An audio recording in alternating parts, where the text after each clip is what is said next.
We've been following the story of one village through the whole of our history, with the help of the villagers tracing the tale from the Romans to the present day. With the Roman road disappearing to the distance. Through the Vikings and the Anglo-Saxons. It's got this thick black and white residue stuck to the inside. That's Anglo-Saxon food, or the carbonised remains of it. So basically we're going to have to dig up your entire garden. Set in the village of Kibworth in Leicestershire, it's not the tale of the rulers, but of the ordinary people. Henry Button, Freeman. Alice Starr. Matilda Starr. Sisters. It's like a cannonball. Well, that's what we think it is. Civil War, you reckon? Yeah. Matthias Wood, he's a musketeer. William Smith. We've seen how the national story is always mirrored in the local and the local in the national. There is no race of people under the sun so depressed as we are, who work the hours we do for the money we get. We've seen how our history is not just theirs, but ours. It's amazing to think that 90% of us didn't have the vote up to 1832, and women didn't get the vote until 1928. In the story of Kibworth and the story of England, we've reached the modern age, a time when what happened to the ordinary people of England was as rich and dramatic and exciting as at any other time in our past. Right, ladies and gentlemen, can you hear me at the back all right?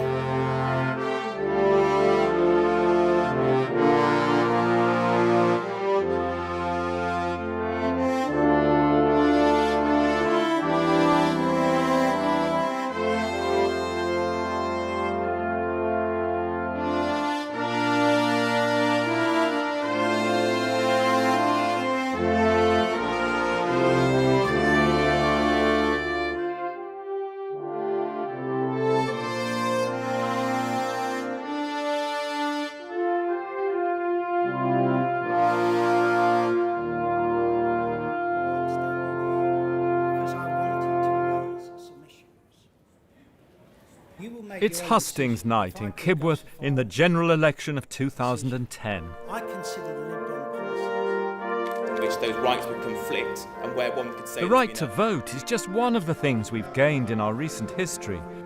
We've seen the shaping of our popular culture and education, The most objectionable things. the tremendous impact of the world wars, and the growth of our multicultural society. We have choices now never dreamed of by our ancestors. And as we'll see, all these great changes are mirrored in the tale of the village. To see how the men and women of the village became citizens of a modern democratic Britain, we have to go back to the 1830s, to England in the age of reform, when Queen Victoria was new to the throne. And that's exactly what the villagers are going to do. They've laid on this fantastic conference chamber with piles of documents. But you better come in now. Yes, you better come in. At the National Archive in Kew, the villagers have come down to examine their poor law records from early Victorian England, when poverty and social justice became a huge issue. These records relate to the Market Harborough Poor Law Union. I know a number of you are involved in the dig. What we're going to do today is we're going to do a similar thing, but in this material. We're going to dig into the archive. It's a seriously big place. We hold 11 million records here, and they cover 1,000 years of history. So, what are you going to find in here today? And the answer is, I don't know. And neither does Sarah. And neither does Michael. Because what you're undertaking today is real historical research. And the nature of historical research is looking in material that isn't listed, that is rarely used, in order to find out the way people lived in the past. Now, I couldn't tell you the last time anybody looked at these records, and it may well be that nobody has. It's going to be incredibly valuable for understanding how that particular area in Leicestershire operated in the 19th century. Like Britain as a whole, the village was changing fast at the start of Victoria's reign, with industrialisation and the rapid growth of transport and communications.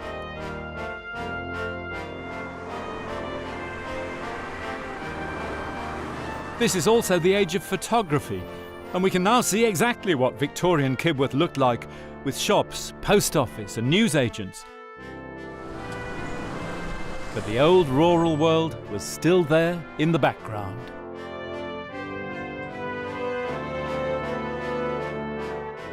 The Victorian age was one of the greatest periods in our history, when the influence of our language and culture, our institutions and politics went out across the whole world. But here, back at home, it's also the time that shaped us as modern Britons more than any other. Not just in buildings like this, in schools and railways and local government, but also in mentalities. But their achievements were so great that it's easy to forget that in the early years of Victoria, the late 1830s and early 1840s, the social situation, the class tensions were so inflammable that many observers were expecting revolution. But that's not what happened. The early 19th century saw the emergence of the British working class. Landless wage earners prey to the ups and downs of the economy. But the poor and jobless had to survive on charity from the pre-industrial age. In 1834, a centralised poor law came in, administered through local poor law unions. It's a notice is hereby given that a meeting of the ratepayers in this parish at Mr. Mitchell's shop on Friday the 4th of April, and it's the liquidation of a debt from the parish to Mr. John Sarson of Leicester, amounting to £90. It's the real beginning of the welfare state. With the names of the people who have got to move out, and includes an ILIF in there, I think. I write to inform you that I am a poor man belonging to the parish of Kibworth Harcourt, and I am in the 85th year of my age. The old system of charity simply couldn't cope with the sheer numbers in poverty. Now, gentlemen, how is it possible for any person to subsist on such a scanty allowance? We have the case of Harriet Cox, who was a widow of 4 years. She says that she did have 3 shillings and 1 loaf, but that was taken off her. And then you read this further on, and the reason that it was taken off her was because she had the misfortune to have another child by a young man. So these are men in their 60s and 70s who are still looking for work. They want to work, yes. Yeah. But they keep getting threatened with now, after 4 years, they're being threatened with a workhouse. Religious dissenters were especially hard hit. We are poor men belonging to the parishes of Kibworth Beecham and Kibworth Harcourt in the county of Leicester. And being out of employ, we've repeatedly applied to the Guardian for work, but he invariably refuses to employ us. Fact is, we are dissenters, the unpardonable crime. Therefore, we are neither to have law nor justice, but be sent to such dens of iniquity as a workhouse. Men will not submit to be incarcerated in a workhouse merely for want of work. No dissenter can submit to be transported into such dens of iniquity which are worse than West Indian slavery. At least one of them is obviously very educated, and they've actually managed to get an investigation against Kibworth Beecham. Against the parish? Against the parish of Kibworth Beecham. However, the Commissioner challenges their knowledge of the poor law and claims that they've had to have had some assistance of some persons who are able to clearly explain to you what the laws are. You know, they're just making this assumption that they can't possibly put forward this argument themselves. But of course they could. The village had a long tradition of literacy. And now the religious independents and dissenters became a voice for change. Congregationalists, Baptists and Methodists, Protestant groups outside the Church of England. And after all, the village had run its own grammar school since Tudor times. There'd been a village school since 1812. But the dissenters challenged the status quo. People who are more concerned about religion, more concerned about religious faith, or obviously have the ability to read because they've studied the Bible for themselves. So they tend to be a little bit above, obviously, farm labourers. In the background was Kibworth's 18th century dissenting academy with its amazing range of learning, which had underlined the role of literacy in the village. They were trying to offer the same level of education as a university. So it's beyond grammar school, logic, ethics. They continue to study Greek and grammar, learn Hebrew and divinity. It eventually comes to London, and we now have the books here in the library. We're the inheritors of You're the inheritors of the Kibworth Academy. Yeah, the books and the manuscripts and so on. And this union of religious dissent and working aspirations helped win many of the rights we now take for granted. Read the Bible for yourself, and as you know, it can be very contradictory. You have to balance passages against other passages, and of course people put different weights on different things. The toleration, the real legacy of dissent, our civil liberties, the fact that we have freedom of speech, and it's written into, we don't have a constitution, but you know, this is an expectation. That's one of the things that dissenters really fought for, the right to be able to worship as they wished in their own places of religion, and not be forced to go to a state religion. The civil and religious liberties that we enjoy today is, I think, the great legacy.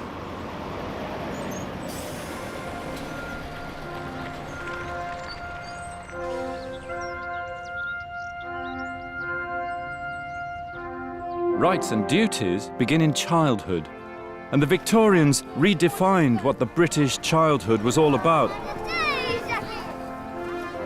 At a nearby stately home, the children from Kibworth Primary School are going to get a taste of what life was like for young people back in Victoria's day. So you can't possibly... And as you'd expect, the Victorian ruling class wanted to raise a workforce who knew their place. Now then, how many people do you think actually lived in this great big house that is owned by William Herrick? 11 or 12? Do you know there were 3? All that house for 3 people. In a house like this, you need to have lots and lots of people looking after it. There's no way that William Herrick is going to be looking after his house. That's what you people are for. And this afternoon, you're going to be in the cellars applying for a job as a servant at Bow Manor Hall.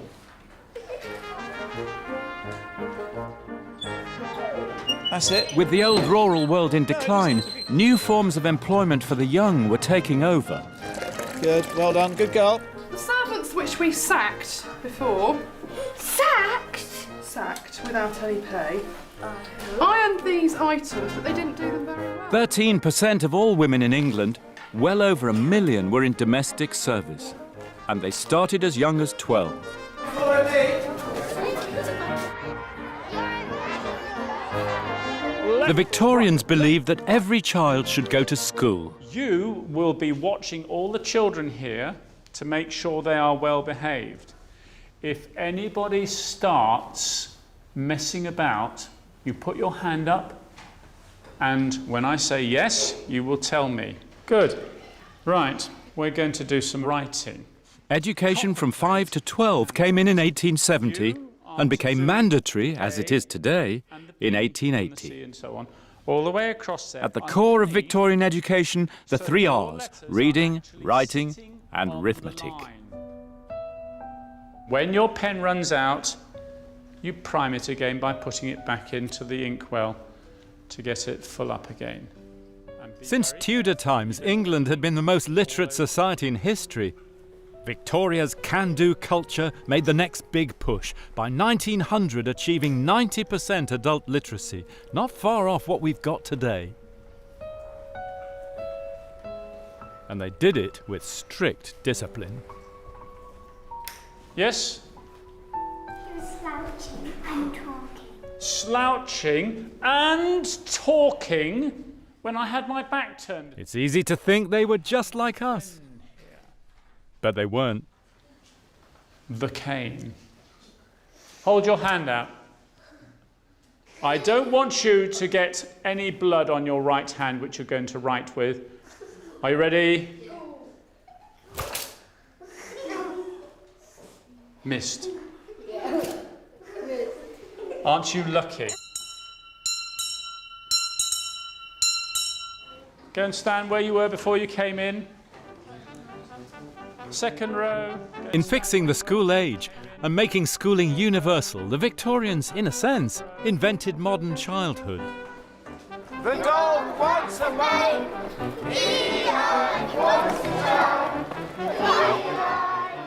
For the first time in our history, the world of childhood was separated from the world of work.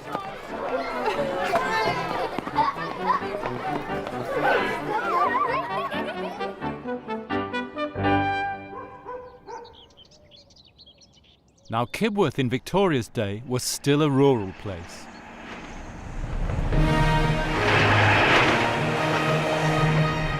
But that changed in the 1850s. That is amazing. So this is in Kibworth, is it? This is Gosh, I thought he was going to hit the camera for a minute there. You can see the driver shaking his fist at one point. Armies of navvies shifting millions of tons by hand cut great swathes through Midland England, and they brought us the railways. The first engine came through Kibworth on Wednesday evening when at least 200 villagers came to see it. It stopped for a short time, and two of the trucks filled with people, anxious to say they rode in the first train through Kibworth.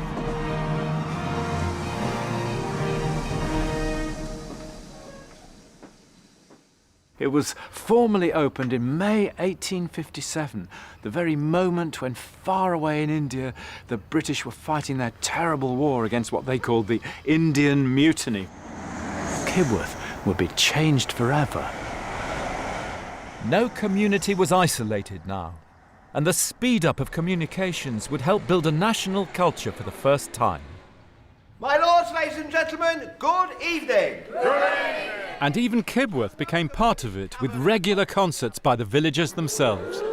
25th of April 1882, an amateur dramatic entertainment was given in the village hall on Wednesday and Thursday evenings. What a lot of these programmes consisted of course, was very, we would consider today really rather sedate and very genteel. It was the kind of entertainment that the vicar would very likely introduce and may even do a genteel turn or two himself. What used to come around the professional entertainment were very family orientated. You get a man and his wife and their children, and they would go around the country. And with the spread of the railways, it was much easier for people to travel. So you could have like Harry Clifton, who was a very celebrated songwriter, and his wife was Fanny Edwards, who appeared in the village hall here on the 16th of February 1874 to give an entertainment. She will be assisted by 6 other artistes of superior ability, and the different characters will be represented in appropriate costumes. Gosh, what a fun evening that sounds. Does anybody have any ideas? So as another piece of historical research, we asked the villagers to reenact a Kibworth Victorian concert. I'll do a song of Twilight. Just a song of Twilight. That's the one. Do you have the music for it yourself? At home, yes. You've got it? You've got your music? Yes. What a pro. Once in the dear... No. Once in the dear dead days beyond recall, when on the world a mist began to fall. Lovely. Everybody? Just a song at twilight. These village shows were infused by the Victorian middle class ethos. It was a received culture, sentimental and moralising.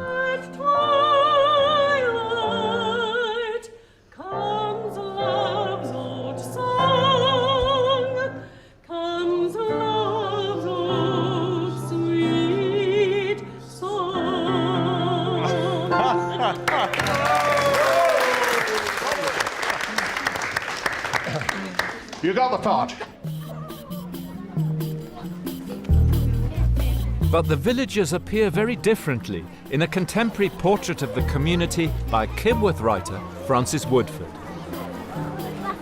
The first house in Kibworth Harcourt, nearest to the north gate of the church. Which house do you think that is? This one here, yeah?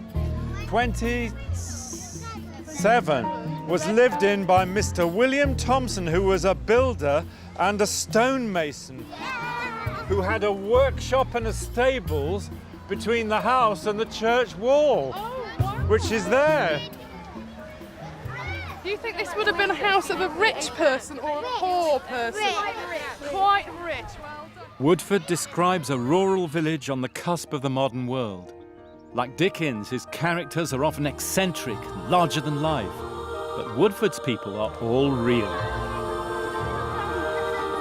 John Collins, the blacksmith, was a very clever and curious man. He made almost all his own furniture.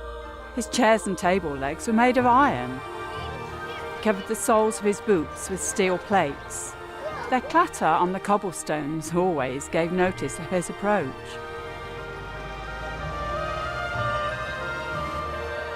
Samuel Burdett, the shoemaker, played bassoon in the church choir. I was told he was an atheist, which it was explained to me was a very wicked person, though I remember him as a kind and jolly man. Mrs. Weston, the milliner, kept a large dressmaking establishment. A number of young lady apprentices lived with her, and from her house 2 or 3 romantic elopements were made.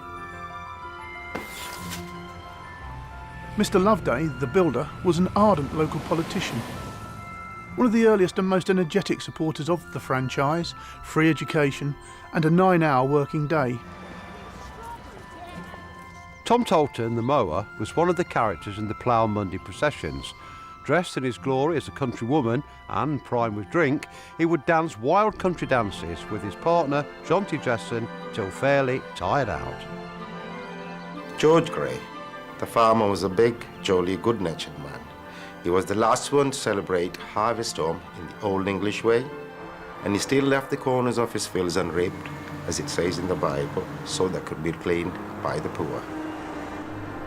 Mrs. Coleman was the landlady at the Coach and Horses, one of the best landladies a hostelry ever had. She dispensed charity liberally, studied the comfort of her customers seriously, and would refuse men drink when she knew the families needed more money. Look this way! We went on the Kibworth Victorian Trail. 3, 2, 1.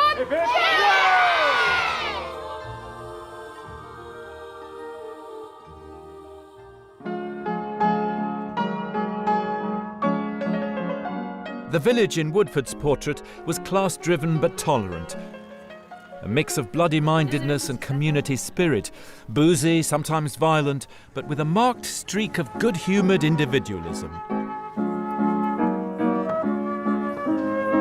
But in the Kibworth penny concerts, you can see the other side of the Victorian mind.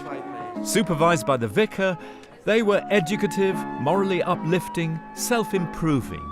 At this point, ordinary people's culture was still mediated by the ethos of church, chapel, and propriety.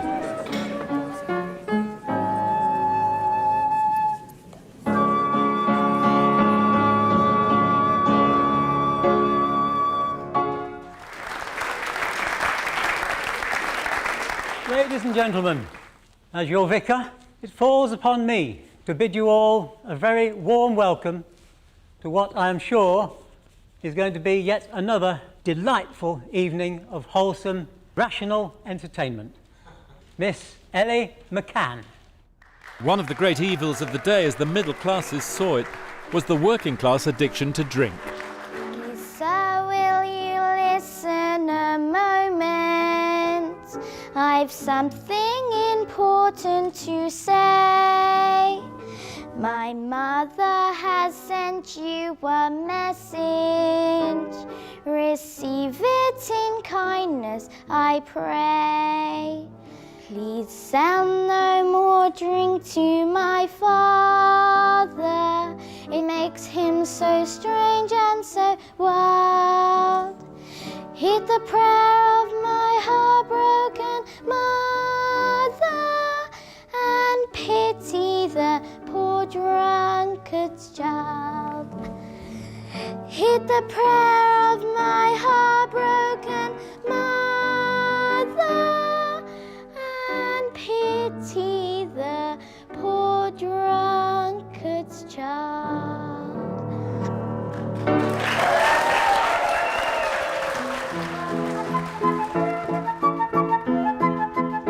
But the villagers wanted more than a good night out.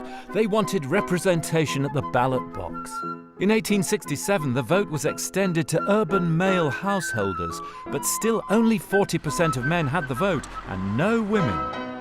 Here in Kibworth, one reformer who set about to change that was a builder, John Loveday. Tell us about Loveday and the new town. Most of the people up there were working men, and they supported Loveday, so it became the radical part of Kibworth. The radical part? Radical, yeah. Radical Kibworth. Yeah. So this was emphatically the working men's Oh yeah, part of town. well certainly from the coming of Loveday you could say really. If there's one person, if you could go back in time to meet, I'd like to meet John Loveday. He upset a lot of the gentry in the village, so I'd like to meet him. And You'd like to meet him? Yeah, I would really. I'll tell you what I'm going to ask you to do, which I'm going to ask you to just read me this little passage about him, because I think it conveys him so wonderfully, doesn't it? Mr. Loveday, would you read that for us? Mr. Loveday, in addition to being a large contractor, was also a very ardent politician and one of the earliest and most energetic supporters of the franchise, Freedom Education Act, 9 Hours Movement and kindred measures. A man of ready wit, unfailing good temper and full of energy, he seemed to be in seventh heaven when expounding his views to the large audiences which used to gather to hear him, either in the village hall or from a platform erected at his own expense on the cross bank. In Kibworth Beecham, where a large hosiery factory would soon be built, it was Loveday who helped more working people get the vote by building them housing in what became known as the New Town.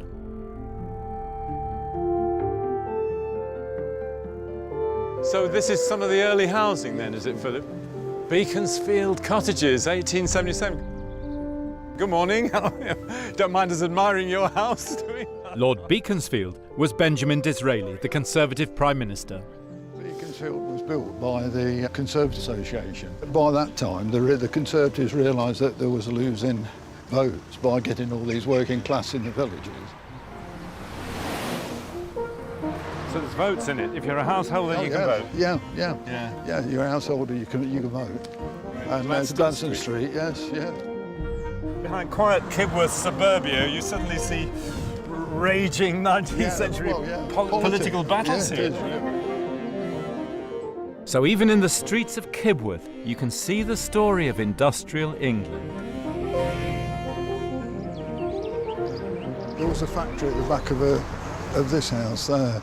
You can see it from Dover Street. Yeah. And then the Morbys who lived in this house here, next but one, Andal Cottage. Cottage. Of course, you get Stonehenge opposite. The terraced houses up there are some of the early ones. Oh yes, yeah. That was Working Men's Club as it is today. Entirely different in, when it was built. These are all reasonably well-to-do working people. I would say so. Yeah. Oh, haberdashers, drapers, grocers, middle-class shopping habits coming to late Victorian Kibworth. Then. So Loveday began the modern expansion of the village. What, doubles in the Victorian era? More or less, yes. Yeah. From about, 2,500 for the 3 villages, really, up to about, 5,500, 6,000, what it must be today. Yeah, almost a small town. Well, yes, it is, isn't it? Yeah. And it begins here in the new town in the Victoria's day. Yes, and all brought about by Mr. Loveday again. By Mr. Loveday. Yes. Progress. The new workers' town brought with it a more earthy working-class culture. Good evening! And welcome to this cavern of... And a very different idea of a good night out. Now, I don't know whether you read in the paper recently, there was a survey done which showed that 50% of the married women in Leicestershire are unfaithful to their husbands. And the Archbishop of Canterbury, he wrote a letter to the other 50%. And do you know what he said, madam? Oh, didn't you get one? This was the entertainment that working people wanted. I just shot my dog. You shot your dog? Was he mad? He wasn't very pleased. Rumbustious and irreverent. That tuner tuned whenever he got an opportunity. And of course full of the great English double entendre. My fears and my doubts are forevermore left on the shelf. Because if ever our instrument gets out of tune, I can sit down and tune it myself. Anchors at the ready, gentlemen. and songs that were the soundtracks for our great-grandparents' lives. Surely Kibworth's answer to Mary Lloyd, none other than this clear giving! Now if I were a duchess and had a lot of money, I'd give it to the boy that's going to marry me. But I haven't got a penny, so we'll live on love and kisses and be just as... When they celebrated Queen Victoria's 60th Jubilee in 1897, the people of Kibworth, like those of Britain as a whole, at least most of them, had shared in the material benefits of industry and empire. And by good luck and good judgment, England had avoided revolution. But other trials lay ahead.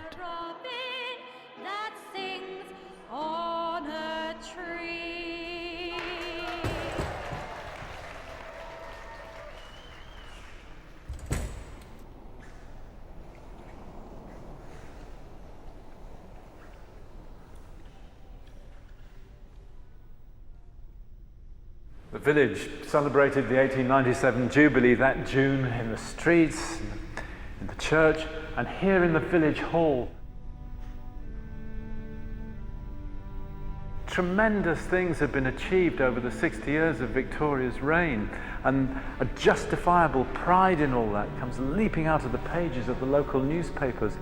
But with it, a shadow on the horizon, an unlocalized anxiety. The century was coming to an end, the reign clearly coming to an end soon, and a sense that progress, perhaps, was no longer assured.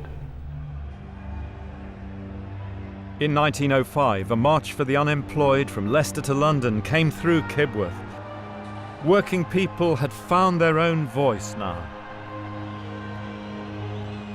And they had their own heroes. And none more so than the proletariat of the proletariat, women, half the workforce in the industrial age as they'd been in the 14th century.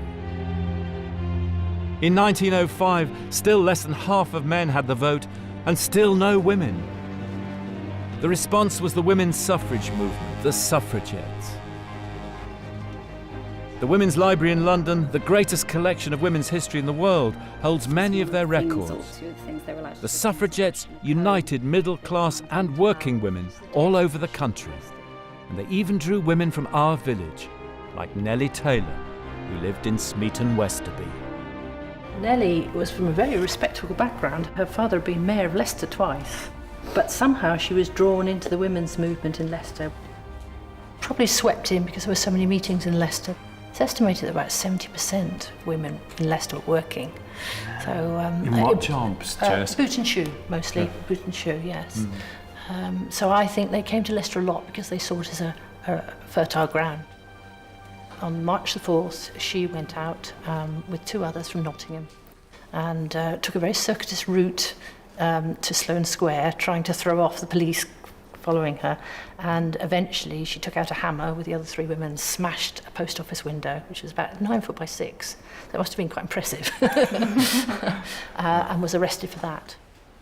This letter's just written on March the 7th, just after she'd been put on remand, and she's talking to my dearest Tom and my precious children. I felt rather bad the first day. I think it was caused by the effort to bring oneself up to the point of breaking a window at all. She goes on to say the clanging of the iron doors and the sound of keys that lock you up in cells, which are dark, and this one has no window that opens at all. Women of a certain upbringing, as these women were mainly, I think it was a great shock to the system. The only comfort came from the fact that they were with each other.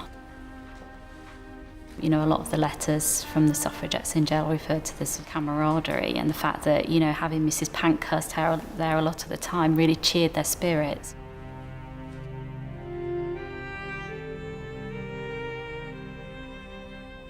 The charge sheet actually said she assaulted a policeman, she slapped him in the face. Nellie categorically denied this. She said it was beneath her dignity to slap anyone in the face. Looking at the effect of the First World War, Did the suffragettes make a difference, do you think? I think it suited Lloyd George to pretend that, women have been working hard in the First World War, and it sort of soothed his ego to take that. But of course, I think it's, it wouldn't have happened without women making sacrifices like that, I don't think. The struggle of British men and women for the vote was put on hold by the First World War. In the East Midlands, the recruiting drive drew patriotic and optimistic crowds.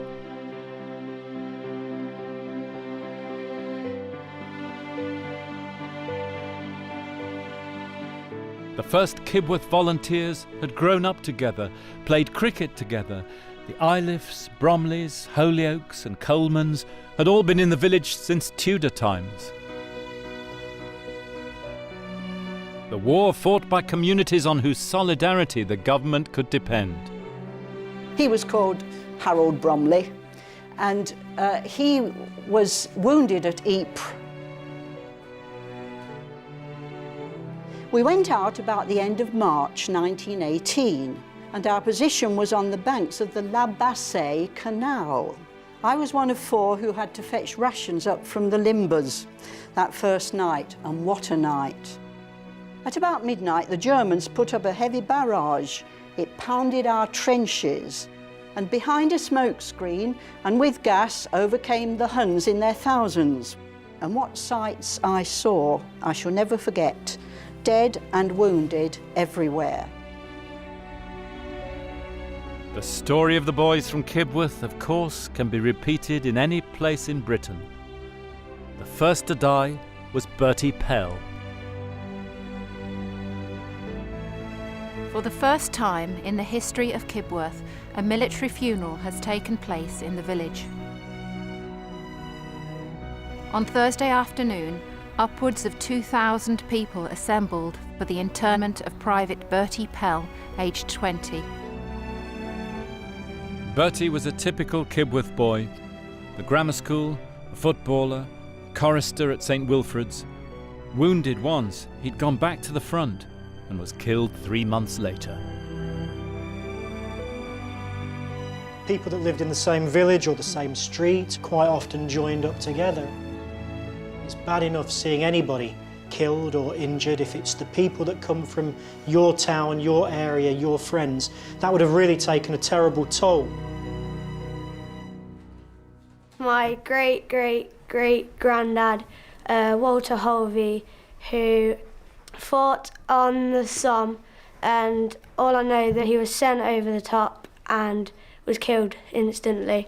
My great-great-great uncle Ralph Buttress, he fought in France and he died of common war death, which I suppose was shot or blown up, and he's in Philosophy British Cemetery in France.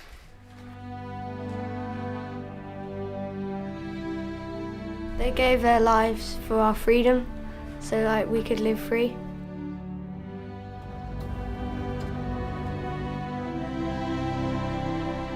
Every year, Kibworth High School does a coach trip to the Somme battlefields from the First World War.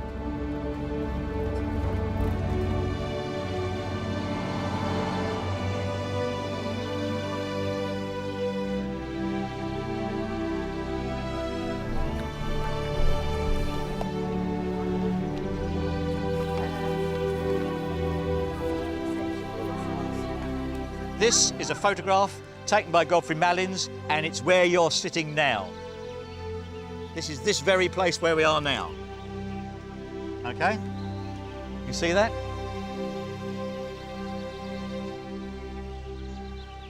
I'm sure there was a smattering of 15-year-olds amongst them, only a year older than some of you people, and they thought exactly the same as you do.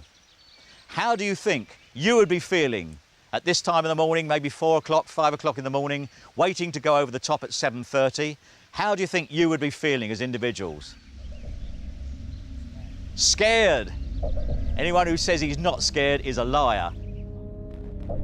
For a young machine knitter, it was a long way from Johnson & Barnes's hosiery factory. In you come.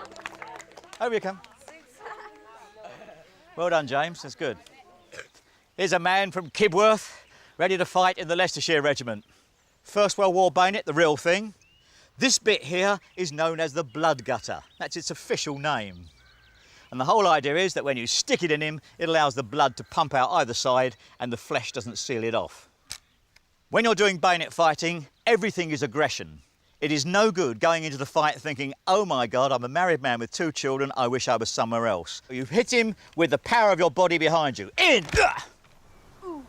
Exactly. You bring him down and he will go down. Out by stamping on his chest. Out like that. You knock his bayonet to one side and then smash his teeth out with the butt. You get the idea of that. The only thing that they don't teach you, because the British Army's fairly formal, is your own battle cry. For example, ah! Could you have put up with what your grandparents had to put up with all those years ago? Probably not, you just had to do it in them times. You just had to do it, yeah. Could you have managed it? No. No. I'd have probably run away.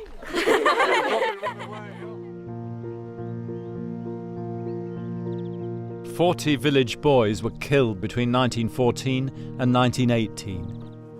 The tale of just one village during the war to end all wars.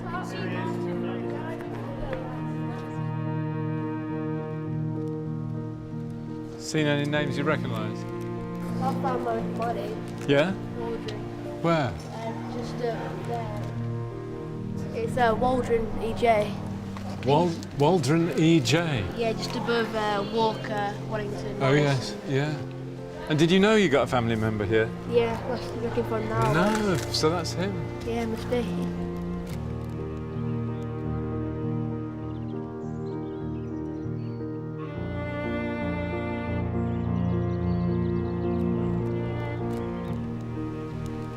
The man you just see here, on one panel, on one wall. Sad. Yeah, it is sad, isn't it? Very sad. I think without war, we wouldn't be where we are today. I don't think it's right, but then without it, we might not be here.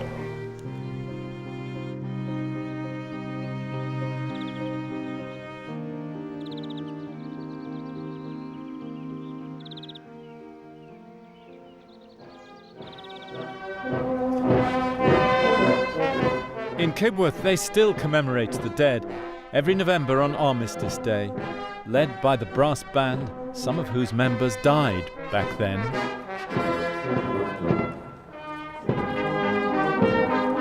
The First World War was a great and terrible communal experience, shared by everyone. And perhaps that's why, even though all the veterans are now dead, we still can't let it go. Lest we forget.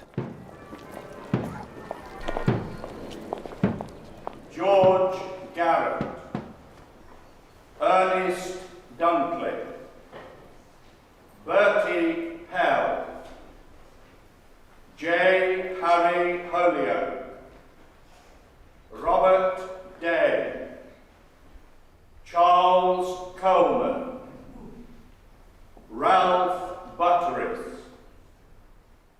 Percy Bromley. In the brief period between the 2 world wars, the hosiery factory in Kibworth prospered. In 1928, the vote finally came for all, for women too. The village saw the coming of radio, and telephones, a piped water supply, and even the first package holidays abroad, courtesy of a local man, Thomas Cook. Life seemed to have returned to normal.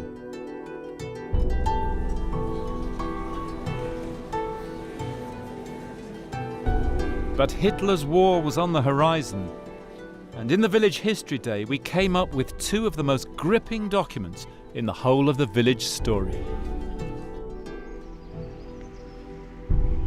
Oh, this is wonderful. Look at this. Air raid precautions. Is that the one with the telephone numbers on? It's March 1939. Yeah. So this is before. This is just before the war. What is the date on it? Air raid precautions.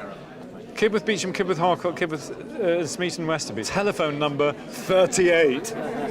Who's got number 1? Or would that Isn't that fantastic, hey? Oh, yes, more telephone numbers, all of them. Mrs. Norman is 31. Evans's house in Smeaton is number 2. So these are the warden's posts then, aren't we? And there's a first aid point in the village hall in Kibworth. Dressings at the pharmacy, first aid parties, ambulance drivers, auxiliary fire. This morning, the British ambassador in Berlin... And now the story of the village finally enters the realm of living memory. I think everybody was listening to the wireless that morning. Unless they were prepared at once to withdraw their troops from Poland, a state of war would exist between us. We knew that there'd been negotiations with Germany and Herr Hitler, and that things had gone a bit wrong, and the government gave them an ultimatum. I have to tell you now that no such undertaking has been received, and that consequently this country is at war with Germany. We were playing upstairs, and I remember Mother coming upstairs and saying, "There's a war on, so things are going to be difficult from now on." That was it. She was very straightforward. It was quite a shock, even though we expected it. I don't think we really thought it would happen. And my mother said to Dad, "Thank God we had the girl first." Now she thought that if it didn't go on for long, the boys wouldn't be old enough to go fighting. One went in the RAF air crew, and the other one went in the Navy, and did several years. Children had been evacuated to the villages. It was over a year, nearly 2 years before they started bombing seriously. So half these children had gone back again. Like the little boys said, there's far too much sky in the country. I didn't like the sky.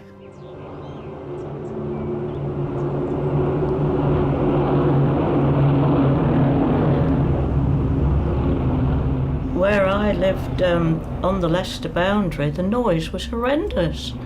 So you couldn't get any sleep, the bombs were falling, then you'd hear another wave of bombers coming, and we knew they were German bombers by the sounds of the engines.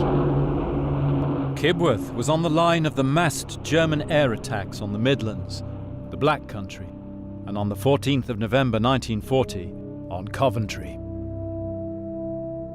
A friend of my father's, he came to see that we were all right, and I remember being carried up into the garden in my nightie by him to have a look at the sky towards Coventry, which was absolutely red.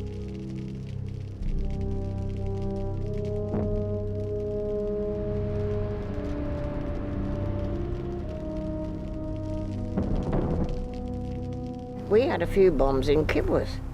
This German bomber, he flew across there and dropped some bombs where your school is now. And we also had a German plane came over one Sunday afternoon machine gunning us.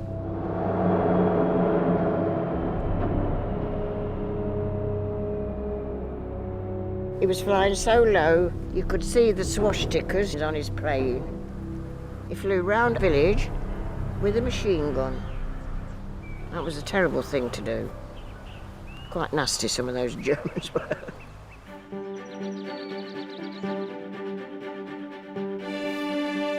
Here in Kibworth, as across Britain, the countryside was mobilised, and especially the land girls. These groups grew up. I think they did in every village and town. Little groups of people who were ready to work if need be. I think that's one way how we got through it all. Rose Holyoake drove tractors. Betty Ward milked the cows.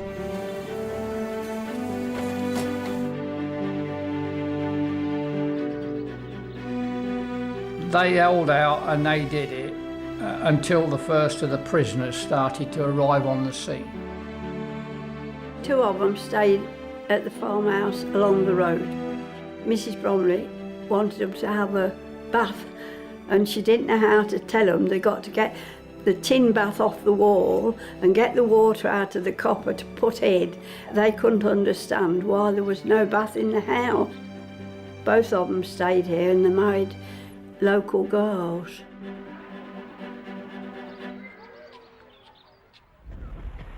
Hello, Marjorie and Sheila, also Mother and Dad. This is just the moment I've been waiting for to let you know I'm in the best of health, as you can see. Meanwhile, local men send their greetings back home from the Far East. Give my love to all at home and cheerio. OK, thanks. Hello, Mother, Dad and Betty. Back home, the village made its own Forces newspaper, sent to 400 serving villagers. The Kibworth News and Forces Journal, Yes. 1944. We send affectionate New Year greetings to our lads and lasses on sea, land and in the air. It's terribly touching, isn't it? Yes, it is. Absolutely. Yeah. It gives all the news of what's happened in the villages. It really gives you a sense of what one small village could, how it could be involved. Hello, Dad and family. I'm glad to say that I'm feeling fit and well. I hope you're all the same. Well, tell Tony I've got a few more souvenirs for him and I hope to be seeing you soon. This is some Kibworthian sitting in the middle of Baghdad. Yes. I want to feel the rain again and mow a tennis lawn. I want to see a pantomime, a parish magazine. I want to scurry home again as quickly as I can.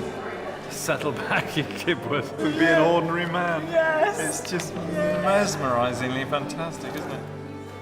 You've got the Forces pin-up girls. Yes, It's yes, yes. so fantastic. Yes. Chosen by the young farmers of the district at Yes. a dance in aid of the Red Cross Agricultural Fund. We are the Leicester boys. We are the Leicester boys. We know what manners. We say no manners. We are expected. And when victory came, the village held a party.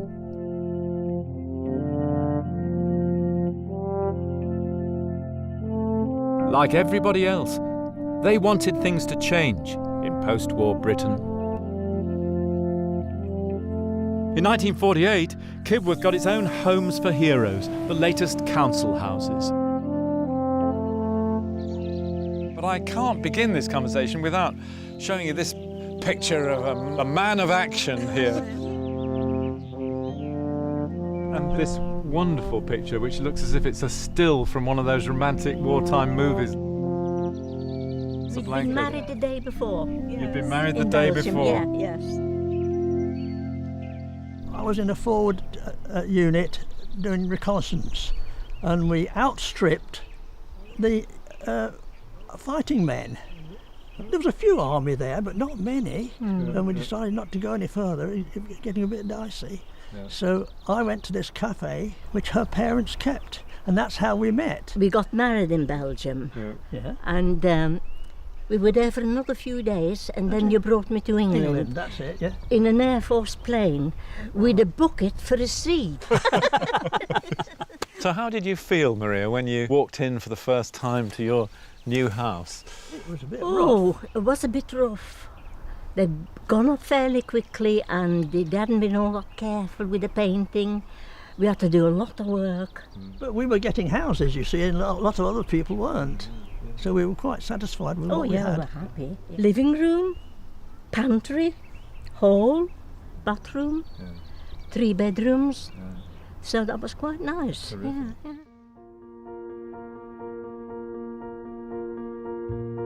In the post-war baby boom, Eric and Maria had 2 daughters. She was a baby and used to put little mittens on. It used to be cold and nearly frozen in the morning. The ice actually forming on the inside of the bedroom windows. Yeah.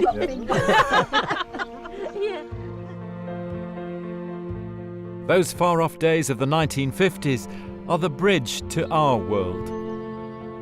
After the war, Britain offered homes not only to our own heroes, but to the heroes of all the other places in the empire who had worked and fought for our freedoms. Today, nearby Leicester is the most multicultural city in Britain, and perhaps in the world.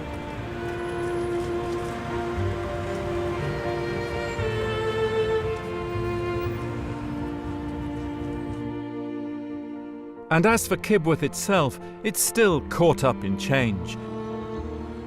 It has more than 5,000 people now, and it's still growing. With more than 600 new houses on the way, it will soon be a small town.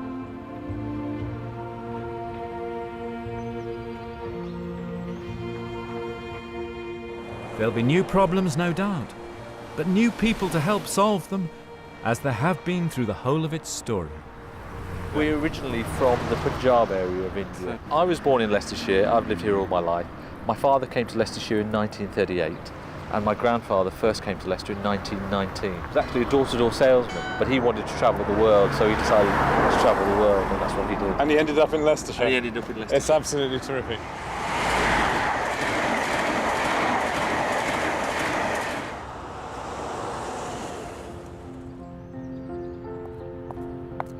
So there's our story. The tale of one place in 21st century England and the previous generations who played their part in making us who we are.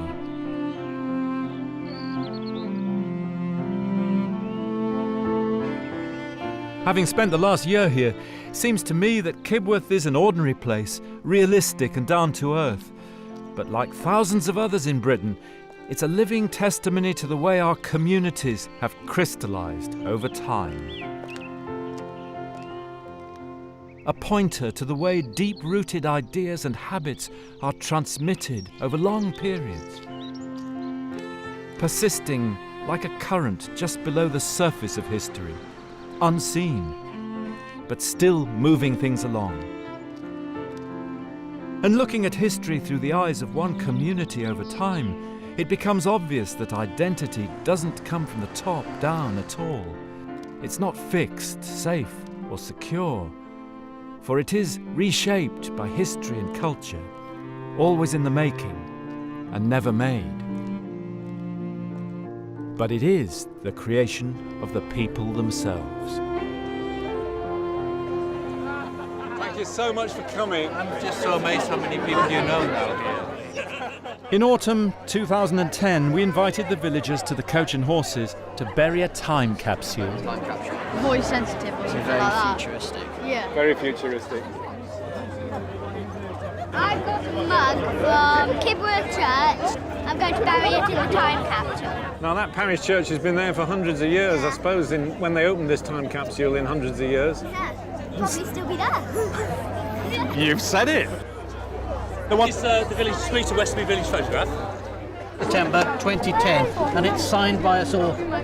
Gosh, only archivists could have dreamt up something so wonderful.